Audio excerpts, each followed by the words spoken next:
Hey everyone, and welcome back to another 3PL Live Sessions. I'm Cameron Robertson, CEO of 3PL Systems, and I also have Michael Sternberg, our co-host, Director of Sales here at 3PL Systems.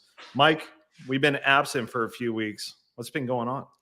We have been. That was my fault. Had some unexpected stuff pop up with the in-laws, and then some convenient flight cancellations that was blamed on weather, but it was very suspicious that it was 3 days after the CrowdStrike incident that affected the airline. So I'm not quite sure, but yeah, been bouncing around the country and trying to get back home, but finally back and happy to be here, man. How you been? It's been busy at work, a lot of integrations, new partnership announcements. Last few weeks, we had our virtual user group meeting, which went really, really well, where we announced a bunch of new partners, new features, major new development that we've been working on. Consolidation was a big one, known as Freight Fusion for us. Divisions, which is massive for us. Allowing our clients to manage different brokerages in different countries and everything else. It's just a lot's been going on, as you know, Mike, at 3PL. So it's been busy. We're building. that won't stop for years. So the guests we have on today will attest to how much there is to build when it comes to the tech side. And on that note, Cam, you want to introduce our guests and bring them on? Absolutely. So we have Michael Schember with us today. I've known Michael Schember for quite some time now. I consider him a friend. And Mike, tell us a little bit about yourself and how you got started in the freight industry. Hey, well, thanks for having me. I appreciate the opportunity to be on the show. As you mentioned, thank you for the introduction. My name is Mike Schember. I'm the founder of FreightClaims.com. I've been in the freight business since I was 19 years old. I started as a dock worker at a company called Overnight Transportation back in the day. Kind of worked my way into OS&D, pivoted into managing freight claims for two companies back in my career. Then I went into freight sales, and from there, I quite honestly never feared more for my job in the industry until I went into sales. Everybody thinks you just golf and take people out to lunch all day, and it truly is a grind. And I didn't feel I could flourish in that environment. So I pivoted and started a freight brokerage almost 20 years ago. And now I've pivoted into developing FreightClaims.com. What an interesting pivot, going from freight brokerage to starting a technology company. What's been the biggest challenge for you so far from that pivot? Development. I have a new respect for you guys, especially, and TMS providers and tech companies of all realms. It's amazing how much we take it for granted on why a button might not work or a hyperlink is broken, and what it really takes to get that fixed. And then how you have to pivot the team away from developing new things to fix things or to squash bugs, as they say. Yeah, no, it's always interesting for us to hear it from somebody who's lived on both sides. You're in kind of a unique position that you're an end user at a brokerage using a lot of freight tech, to no fault of your own or anyone else's, just no experience with what it really is to build tech and service tech and do all those things. And there's just a different perspective that you gain. So I think it's cool that you get to have that. But I'm curious, Mike, when you were at the brokerage and you were utilizing all these tools, how did you view tech when you were in that role? In the sense, like, is it, I just want it to work and I don't really care about anything else? Was it, I'm going to leverage and partner with these people? What was your general mindset about tech as a freight broker? Well, it's interesting. I mean, when we first, back in those days, when we first started looking at TMSs, there weren't really a lot to choose from back in that time. So it was you really had a choice of three that I can recall. And it was mostly about ease of use. We wanted to be able to find something that didn't require a big learning curve, something we could get in and book shipments and things like that. Back before TMSs were even a thing, we would literally go to each carrier's website and run the rate and do a bill of lading in Word and submit it to our customers and keep track of everything on spreadsheets. It wasn't optimal. But some of the things, now with the the TMS providers, and especially with 3PL systems, I mean, the ease of use is so much more important, and really getting those shipments out on time. I mean, with less people or less labor, I should say, because you don't have to go to 6 or 7 different carrier websites. All that stuff is right in front of you. So that makes it all a lot easier. And the thing that I admire is, a lot of you guys are hyper focused on, really building the best in class, and not necessarily building out everything yourself, with integrations and different add-ons that you can add on. It's just an extension of the TMS that makes it a whole lot easier to work with. Yeah, absolutely. It's really important for us. It's actually one of our things that we follow is let's focus on our lane, and then let's partner with best in class to really build a system or a solution for our clients that works long-term for them and scales long-term. So when you're at the freight brokerage, what made you want to pivot into starting a tech company? Basically, what's the origin story of freight claims? Yeah, I mean, my background, as I mentioned, is freight claims. So I've worked it on both the carrier and the broker side, and I really felt like it was the most underserved part of the industry. There's a gap out there, and there's not a lot of tech behind it, and it's really just lack of knowledge on how freight claims work. So with our system, we really developed a system that helps the broker and shippers provide the right information to the carrier so that they can properly investigate and hopefully settle that claim on your behalf. But more importantly, keeping you on task to make sure that you could see that claim work through its life cycle. A lot of our current clients are saying that they really like the ability to see everything on a simple dashboard. The old way of doing it reminds me of the old way before TMSs, right? Everybody's managing spreadsheets and maybe an online storage document system, and then searching through emails, where we have all that integrated with some automations behind it. So this is something I really wanted to do way before I started a brokerage. And when I left the carrier, my plan was to go to brokers and shippers directly and say, hey, let me manage your claims for you, because I really knew kind of the loopholes that the carriers would use to decline or not pay a claim or not settle to a satisfactory amount, because I used some of those tools myself, right? That being said, I called on a small brokerage at the time. Shall remain nameless, but I saw how quickly they were growing, and that's when I pivoted to start at a brokerage. But now, through the fruits of my labor, I'm able to invest in something to build a nice tool to share with the community. I have a question for you, Mike. I'm curious, knowing what you know now and having walked the path that you've walked through your career, if you had the same experience and knowledge, but let's put you back in 2004 or ish when you started the brokerage, would you have done the brokerage still, or would you have started freight claims, or would you have gone to work in claims as an employee somewhere? What would you have done? It's interesting. I wasn't sure what I was going to do. I had a little bit of money saved up, and I figured, if I can't make this work, I could just go try to find a job. But I really enjoyed running a brokerage. I mean, I've met a lot of cool people, built a lot of great relationships throughout my journey, and it's been fantastic. I mean, the one thing about freight is once you get into it, it's hard to get away.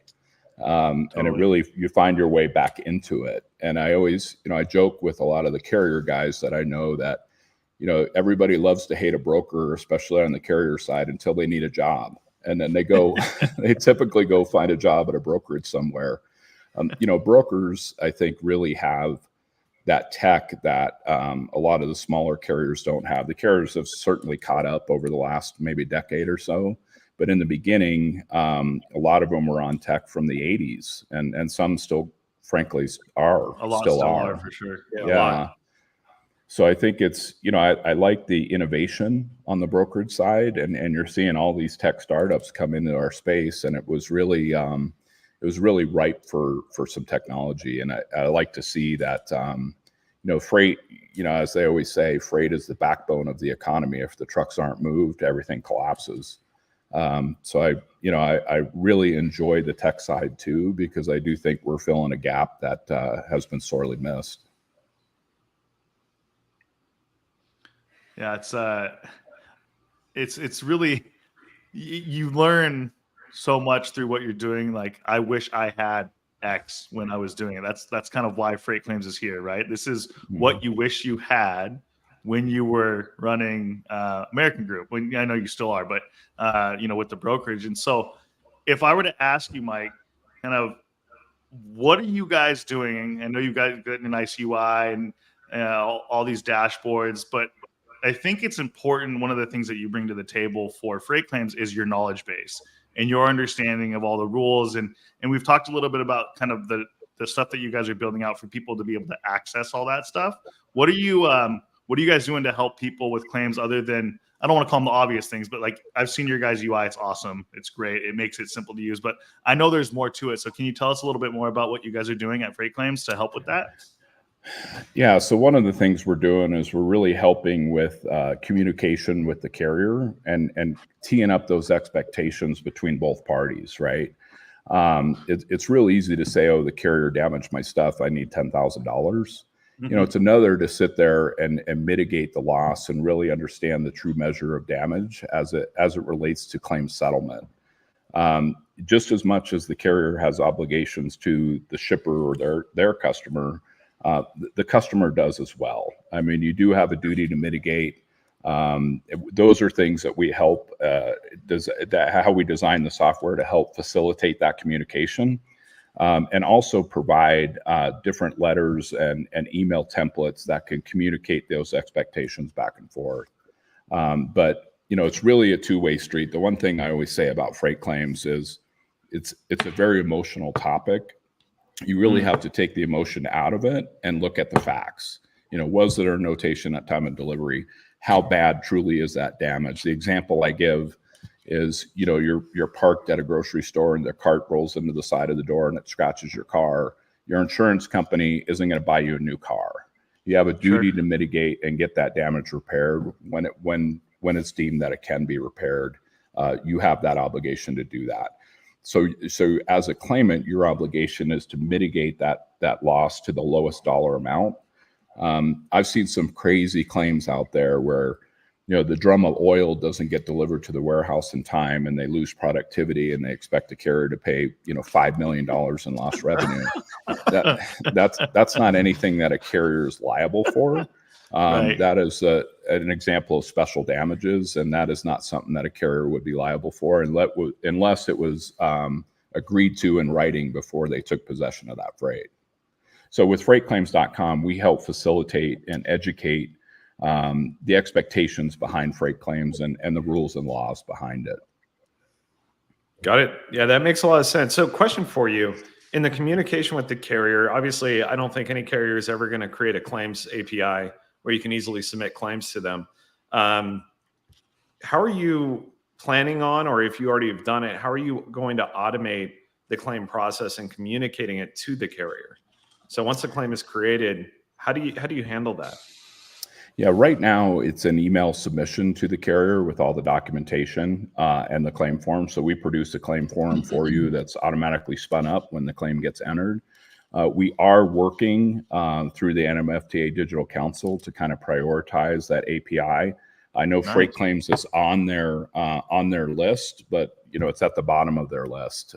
So one of the things that Brad and I we volunteered to be on that NMFTA Digital Council to kind of help build that workflow on how the API will work. It's a long process. We do have 2 carriers teed up that agreed to it that do have a claim API, which we expect to be out by sometime third quarter. So we're still working towards that. Yeah. No way. That soon you're going to have a claims API that some carriers are going to make available? 2 carriers. Yeah. 2 carriers. Yeah. Can you name them or no? I don't know if I can just yet. Yeah, but no, it's fine. I'll announce it when I can. Yeah. I didn't know if it was like still, not public information. Honestly, I'm a little shocked. I'm shocked too. That's awesome. Yeah. I would have never thought a carrier would be interested in making it easier to file a claim with them, but well, the most that we talk to, that's exactly their sentiment. We don't want to make it easy to file freight claims, but in reality, I mean, claims are going to happen. It is an extension of customer service. Why not be the best in the business and make it a better experience for your customer base? So, and automating it to make it easier on the carrier and whoever they're dealing with. it'll lower their costs overall in reality, because you're not having to add manual labor to it. So you're absolutely right. And one thing that, from what I hear, the biggest challenge is submitting documentation where usually the APIs are pulling it, not necessarily accepting it on the carrier side. So those are things we have to work through. So, Mike, out of curiosity, what's like the average claims ratio for these large, common carriers in the LTL space? And then on top of that, so what's the average claims ratio and what is considered like good if someone can reach like a target? Are there metrics around that you're aware of? Yeah, there are. I mean, typically the goal is less than 1% of overall revenue or profit. Okay. So it's just like kind of like an operating ratio, so to speak. Sure. I've seen some as high as 7% and some as low as, 0.25%. Wow. The reality with freight claims is you can kind of make the claim ratio anything you want if you just don't pay claims, right? Fair. So, not a valid claim. That wasn't. Yeah. So, but that gets into, like I mentioned earlier, you really need to understand what you're agreeing to when you decide to go into business with that customer or that carrier, and really understand their rules tariff and what those release values are. I won't name any names, but one of my clients reached out to us because they were frustrated because this specific carrier was managing this customer's business for 2 to 3 years and enjoying the revenue through that life cycle. And then they had 3 claims in a row, and the carrier immediately declines it, saying it's on our prohibited commodity list. And it's like, wait a minute, you've been handling it for 3 years. Yeah. and so the argument is, and certainly customers have an expectation of understanding, the carrier's rules tariffs, but I don't know anybody that's really going to sit down and read, a 50-page PDF before they decide. So that's where it gets into communication. When you're negotiating with that carrier, really understand if that product is right for that carrier selection that you chose. So you don't run into things like that. And I would start with your local sales rep or your brokerage to make sure that that carrier is the right choice for the product you're shipping. Yeah, I feel like a lot of the reasons why people aren't reading these rules tariffs is there's so much information in them. And I really do foresee a product that can take a rules tariff that's probably built on AI, that can read it and then apply rules inside of a TMS that prevent you from actually shipping products you're not supposed to, or making sure that you're covering your shipments the correct way that meet the rules tariff. But I haven't seen a system that does that automatically yet. But hold that thought, because that's something that we're looking into building right now. So yeah. But when you do that, we're going to integrate that endpoint as well. Yeah. Amen. Yeah. So, really, it really comes down to understanding who you're doing business with at the end of the day. Yeah, it makes a lot of sense. Go ahead. Yeah. The one thing about freight claims is people don't think about them until they have one. And they typically come in cycles, right? So you might go 4 or 5 months without a claim, and suddenly you get 5 or 6 in a row. And the unique thing with our system is we do provide insights and carrier performance scorecards, really drilling down to where those claims are happening, down to the pickup, down to the delivery point, down to the SKU. So you can isolate those problems and really fix them. So an example might be, you get 9 out of your last 10 claims are with carrier A. We'll be able to provide you where those claims are happening, so you don't necessarily have to cut off that carrier nationwide. You can really just fix where that problem is happening. Oh, that's awesome. So on your roadmap, what's next for you guys? What's the next big thing that you can talk about? I know there's probably some stuff you can't talk about yet, but is there anything you can talk about? Just more automations and workflow automations. We really want to make it to get to the point where you enter the claim and it just kind of automates the whole life cycle of the claim based upon your predetermined how much automation you want to build behind it. It's still going to require some, human to take a look at things and make sure they accept that, that maybe negotiated or release value settlement that carrier has to offer. One of the unique things in our system too is the ability to enter one claim but file against multiple parties. So you can manage each leg of that claim independently of each other. So you could really drill down to see where those payment sources are coming from and settle each leg of that claim depending on how many parties you file against. Maybe it's the carrier's insurance. There might have been 2 carriers on that length of haul. Typically, you're only supposed to technically file with one of those 2 carriers if they're involved in that same shipment from point A to point B. But we all have experienced where point A doesn't respond, so then we go to carrier B to try to get them to respond. And it really is between those 2 carriers to determine where that issue occurred. But one of them has to fulfill that obligation in some way. So you can manage that entire cycle through freightclaims.com. Got it. Man, Mike, I've got another question for you. This is me just knowing that you've seen a lot of stuff in the claims world. So I want to know, you told the story about the oil drum. I want to know, what's the craziest claim you've seen? And maybe it's like crazy in terms of dollar amount or crazy just in terms of what happened that was actually valid. And maybe that's in your early years, or maybe that's at the brokerage. But what's the craziest thing that comes to mind in terms of a claim that was actually valid that came across your plate? Well, I need to bite my tongue a little bit here, but I'll go back to my carrier days. Okay. The carrier I worked for entered in a contract that it was full invoice value for electronics. And this was a time, when 1 megapixel digital cameras were $1,000. We literally had claims for 1 pallet missing that were in excess of $400,000 to $500,000. So when I first took the job, I was unaware, but we had a claim ratio of 9.5%, and we owed this specific client over $14 million in freight claims. And I'm looking at the contract and I'm like, this is insane. I mean, it would say we're screwed. Full invoice value, no credit when you can prove that you delivered an overage to one client to match a shortage on another to offset the claim. They wouldn't allow any of that. And I was at a freight claims conference a few years ago, and I was kind of telling this story. And one of the attorneys in the conference looked at me and he goes, I wrote that contract for that customer. I'm like, you owe me dinner tonight, man. You know how much work I put into that. Man. But wow. Yeah, we ended up settling. So it was an interesting time. I mean, we've had so much experience with some of these big brand names on, really, from a carrier's perspective, they look at revenue, at least when I was in it. But you really, there's a high cost to some of that revenue. We had another client that was shipped air conditioning units.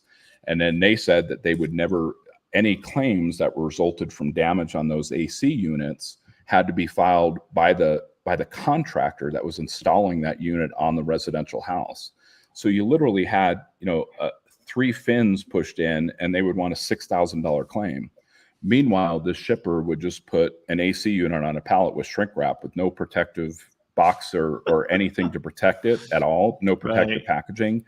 And it was like, what are we doing? And from the shipper's perspective, they didn't care because they just sold a new unit. So it was like making 2 sales in 1 transaction, right? Yeah. So those are things that I had to uncover in managing the claims department to say, hey, is this really profitable for us? I know it's $5 million in revenue, but we're spending $3 million in freight claims, Sure. So, and that's what I meant when I said earlier that, carriers have certainly gotten a lot more sophisticated with that when I was working on the carrier side, the majority of carriers had a release value of $25 per pound. Now that's a sliding scale depending on freight class. And I think that's a very smart move on the carrier side, because they're not going to charge you $150 to move a pallet from Phoenix to LA and pay a $10,000 claim on it. Right. I mean, you got to be realistic. Yeah. So it's been, that's the thing about freight claims. You're almost like a detective in a way, right? Where did this happen? Yeah. Who is at fault? How much liability are we really facing here? And then really kind of correcting those issues to make sure they don't happen again. Yeah. So let me ask you this also, Mike, more story time. What's the craziest or most ridiculous invalid claim that you've seen? I just had one last week where the driver delivered it 2 days late and the guy refused it. And then they filed a $25,000 claim. And this is one of our clients on freight claims. And I'm trying to explain to them that if you expect a carrier to pay for damaged cargo for a delayed shipment, freight charges will be $20,000 a pallet to move around. Right. So you got to be realistic here. The carrier is only responsible for the damage to the cargo. It should have been shipped guaranteed, and usually with the guaranteed shipment, the max you'll get is a free freight charge. They're not going to pay for the cargo. So let me just expand on that just briefly. So Section 4B of the Uniform Straight Bill of Lading indicates that it's the obligation of the shipper or the consignee to accept those goods to mitigate the loss. If they do not accept those goods, carriers will issue what's called an on-hand notice, putting that customer on hand or on notice that these goods will be sold at auction. And then suddenly the carrier's liability goes from a carrier to a warehouseman. And they'll start charging you storage for that. And I think it's 30 days you have to respond. And then the carrier has the right to sell your freight and use that salvage proceeds to pay for the freight charges and the storage charges. So it's really incumbent upon people to work with carriers to mitigate loss. Food's a different example of that. There's contamination and some other things with produce and food products. Glass or windshields. I mean, obviously you can't mitigate that when that's damaged, but most of the stuff that is claimed, it can be mitigated down.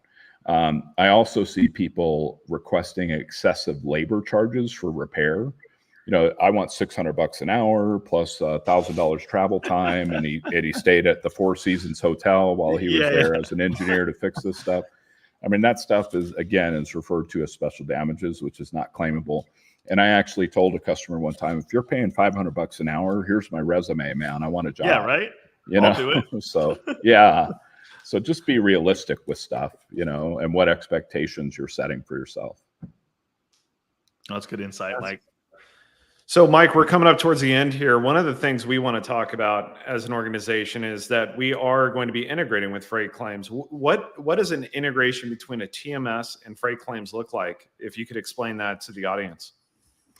What we're hoping to accomplish is a push-pull. So you would initiate the freight claim in the TMS, or you can pull that data into freightclaims.com from the TMS.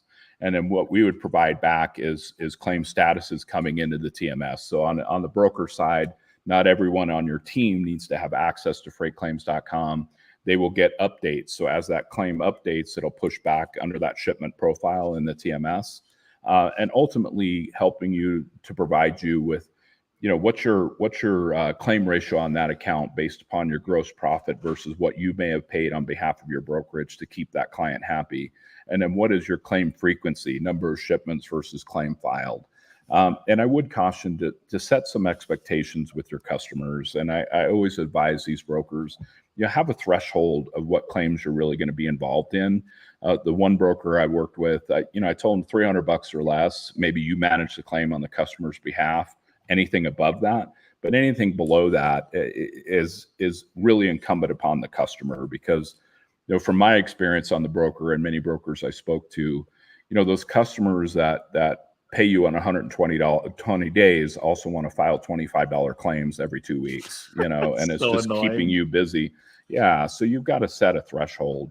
One of the things that we provide on the broker side too is we can white label an online claim form that allows you to have some terms and conditions that your customer needs to accept. That gives you some legal protection should you need to use it. As a broker, the goods are never in your care, custody, and control. You're not ultimately responsible for the freight claim, but you're here to assist in it. And the example I give is you book a flight on Priceline, Delta loses your luggage. You're not filing the claim against Priceline. You're going directly to the source. So freight claims work much the same way. Good example. Yeah, that's a great example. Yeah, we're super excited for it. Our clients are going to gain a lot of benefit from having a platform they can use to manage their freight claims. We have a claims module, but integrating with freightclaims.com is going to put that module on steroids because of the automation you bring into that integration. So we're really looking forward to it, Mike. Mike, is there anything else that you want to talk about now? No, if you'd like to see a demo, just go to freightclaims.com and request a demo. We'd be happy to show you what we're all about. And, everybody we show it to, especially people that are managing claims right now, are thrilled with what we're building out because it's really antiquated, the current process that most people are using. So by all means, request a demo and we'll be happy to give you one. Mike, is there any other places people can find you? LinkedIn? You want to give an email out, like a sales email that people can reach out to or anything? Cell phone number? Yeah, we're definitely on LinkedIn. You could reach directly to me at mike@freightclaims.com. It's really easy. Cool. I bought that URL 10 years ago, so I'm just putting it to use over the last 2. So it's been great. Yeah. Awesome. Yeah, thank you for having me. Yeah, absolutely. It's always good to catch up, man. I know Cameron and you have known each other longer than you and I, but I've known you for almost a decade now as well, right? So crazy. I know. We're happy to see, your continued journey of success, and excited to see you kind of build up Freight Claims. And I know you guys have really good early traction, and we're excited to keep watching your growth. And like Cameron mentioned, to integrate and kind of drive that growth together. So again, thanks, man. We hope you have a great weekend, and we'll talk to you soon. Okay. All right. Thank you. Appreciate being on. See you, Thank Mike. you. Wow. Right. Yeah. It's crazy because you think about how like quick time goes. I've known Mike for a long time just from other interactions, and it's cool to see what he's building now. It's awesome to see him jump from the freight brokerage side over to the tech side and seeing him build a tech company. So that's really, really awesome. Excited for that. We don't get to see that a lot, right? No. We've always known Mike as a broker up until a couple of years ago, right? Yeah. And so seeing him, kind of transform and take this journey is it's also fun because let me rephrase that. It's also fun because like he's now more like we are than like a customer of ours or something like that, right? So yeah, no, it's definitely a fun thing. What's going on this weekend, man? You got anything going on? No, I'm gonna take the girls to the pool or something like that. Getting ready to go out to Nashville next week. We're golfing tomorrow morning, dude. Oh yeah, we're golfing tomorrow. We have a tee time at 8 a.m. 8 a.m. I forgot about that. Yeah, that'll be fun. Yeah. Our pro golf skills, absolutely. Yeah. Well, we're training for the Bitfreighter golf tournament, right? Yeah, looking forward to that. That should be a lot of fun. We're probably going to be the worst on the course, but I think that's what's going to make it fun for us. You know what? I think most people suck at golfing. Like there's people, but I think in average, like most people probably aren't that good. And there's probably going to be a lot of drunk people. Hell, this is the transportation industry, right? But I don't know. That might be like an advantage to them if they're drinking like the right amount, right? Like if you get like in that Goldilocks zone, magically better. Yeah, 3 beers to 4 beers, like. But if you get to 6, maybe it like decline. I don't know. Anyways, we'll find out by the 18th hole. Yeah. So cool, man. Well, let's let everybody go. Been the first time back in a couple of weeks. It's good to do this again. Thank you again to our guest, Mike Schember. And anything else you got before we end this, dude? No, I'll be doing it next week, remote. I'll be in Nashville. You'll be here. So looking forward to next week. But everyone else, have a wonderful weekend. Cool. Thank you, everyone. Soon.